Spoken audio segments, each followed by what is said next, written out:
imitar sonidos de nuestro alrededor.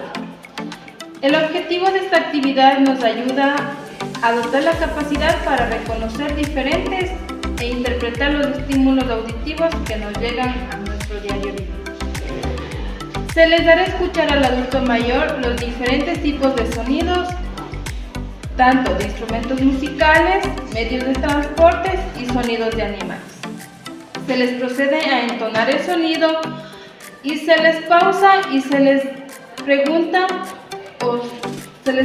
qué tipo de sonidos han escuchado. Esta actividad tiene un tiempo de duración de 20 minutos.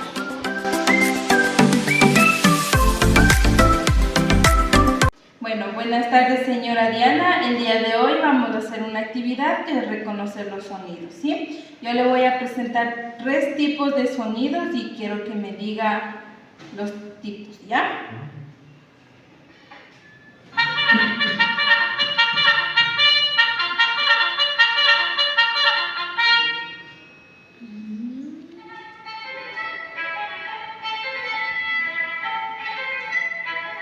A ver, cuénteme.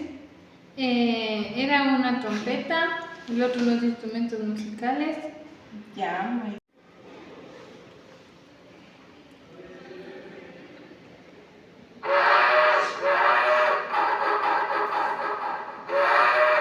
Este sonido Es el sonido, creo que del tren, cuando ya. pasa el tren. Muy bien. Vamos con el último, ¿sí?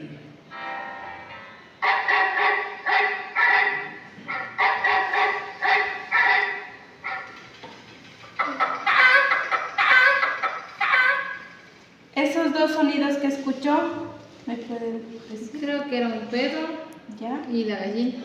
Muy bien.